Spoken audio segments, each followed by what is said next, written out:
देखो इलेक्ट्रॉनिक्स का सबसे इंपॉर्टेंट टॉपिक जो बताने जा रहा हूं 3 नंबर का आपका क्लियर करेगा। ठीक है, एकदम 3 से 4 नंबर का इसमें कोई दो राय नहीं है। होता क्या है, पीएन संधि डायोड अर्ध तरंग दृष्टकारी। तो पीएन संधि डायोड अर्ध तरंग दृष्टकारी, एक पीएन संधि डायोड एक ऐसा डायोड जिसके आधे चक्र में धारा प्राप्त होती है परंतु आधे चक्र में धारा प्राप्त नहीं होती है, उसको बोलते हैं पीएन संधि डायोड अर्ध तरंग दृष्टकारी। जैसे आपका बल्ब है, बल्ब 1 सेकंड में 100 बार जलता है 100 बार बुझता है, उसका सबसे बड़ा कारण है पीएन संधि डायोड अर्ध तरंग दृष्टकारी। ध्यान से सुनिए, पीएन संधि डायोड अर्ध तरंग दृष्टकारी आप सिद्धांत क्या लिखेंगे, पीएन संधि डायोड अर्ध तरंग दृष्टकारी एक ऐसा डायोड जिसके आधे चक्र में धारा प्राप्त होती है परंतु आधे चक्र में धारा प्राप्त नहीं होती है, पीएन संधि डायोड अर्ध तरंग दृष्टकारी कहलाता है। फिर लिखेंगे रचना। इसमें ट्रांसफार्मर की 2 कुंडली लेते हैं, प्राथमिक कुंडली द्वितीयक कुंडली। प्राथमिक कुंडली के सिरे P1 P2 को बाह्य बैटरी से जोड़ देते हैं तथा ट्रांसफार्मर की द्वितीयक कुंडली का सिरा S1 P टाइप के अर्धचालक से, सिरा S1 P टाइप के अर्धचालक से तथा सिरा S2 लोड प्रतिरोध RL जिसमें धारा प्राप्त करनी है, लोड प्रतिरोध RL के द्वारा N टाइप के अर्धचालक से जोड़ देते हैं। ये हो गया रचना। फिर से सुन लीजिए, ट्रांसफार्मर की 2 कुंडली, प्राथमिक कुंडली और द्वितीयक कुंडली। प्राथमिक कुंडली के सिरे P1 P2 को बाह्य बैटरी से तथा ट्रांसफार्मर की द्वितीयक कुंडली को सिरा S1 जो है P टाइप के अर्धचालक से, सिरा S2 को लोड प्रतिरोध RL के द्वारा N टाइप से जोड़ देते हैं। अब आता है क्रियाविधि। जब ट्रांसफार्मर की प्राथमिक कुंडली को बाह्य बैटरी से 2-4 वोल्टेज देकर द्वितीयक कुंडली का सिरा S1 धनात्मक, द्वितीयक कुंडली का सिरा S1 धनात्मक तथा सिरा S2 ऋणात्मक, तो यह जो डायोड है यह अग्रदिशक होगा। क्यों? क्योंकि यह प्लस है और P टाइप का अर्धचालक भी प्लस, तो जब प्लस प्लस रहता है तो यह अग्रदिशक होगा अर्थात लोड प्रतिरोध RL में धारा प्राप्त होती है।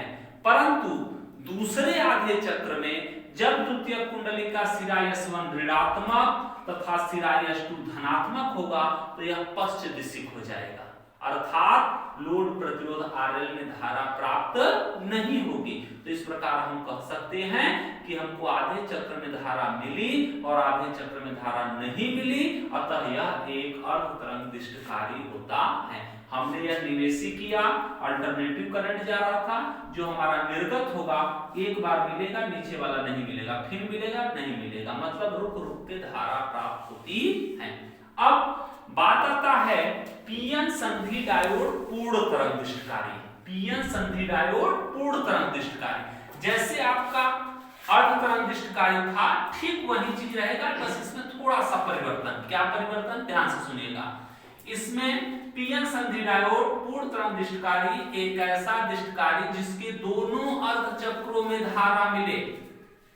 अर्ध तरंग में एक चक्र में मिलता था और पूर्ण तरंग में दोनों चक्र में धारा मिलता है, उसको हम लोग बोलते हैं पीएन संधि डायोड पूर्ण तरंग दृष्टकारी। कैसे? ध्यान से देखना।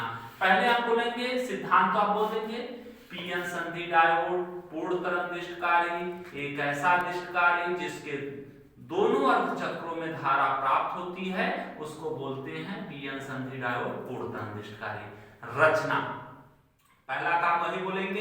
इसमें ट्रांसफार्मर की 2 कुंडलियां होती हैं, प्राथमिक कुंडली द्वितीयक कुंडली।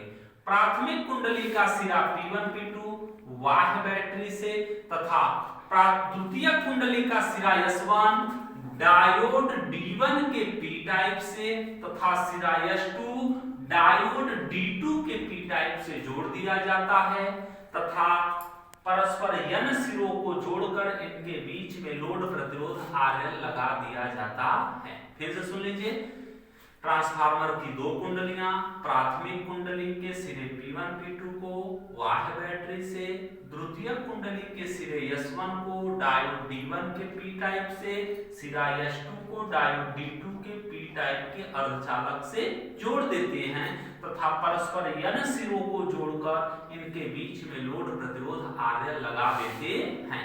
अब आता है क्रियाविधि। जब ट्रांसफार्मर की प्राथमिक कुंडली को बाह्य बैटरी से जोड़कर 2-4 वोल्टेज दे देते हैं तथा द्वितीयक कुंडली का सिरा S1 धनात्मक तथा सिरा S2 ऋणात्मक, तो जब यह धनात्मक P धनात्मक तो डायोड D1 जो होगा अग्र दिशक होगा और डायोड D2 यह माइनस है प्लस, तो यह क्या होगा पश्च दिशक। तो जब हमारा S1 धनात्मक S2 ऋणात्मक तो ऊपर वाला डायोड D1 अग्र दिशक और नीचे वाला डायोड D2 पश्च दिशक, अर्थात पहले आधे चक्र में हमको डायोड D1 से धारा प्राप्त होती है, दूसरे से नहीं। दूसरे आधे चक्र में जब सिरा S1 ऋणात्मक तथा सिरा S2 धनात्मक तो डायोड D1 अब पश्च दिशक होगा और डायोड D2 क्या होगा अग्र दिशक होगा, अर्थात दूसरे आधे चक्र में हमको डायोड D2 से धारा प्राप्त होगी, डायोड D1 से नहीं। अर्थात हम कह सकते हैं कि हमको बारी बारी से दोनों अर्ध चक्रों से दोनों डायोडों से बारी बारी धारा प्राप्त होती है, अतः यह एक पूर्ण तरंग कार्य होता है।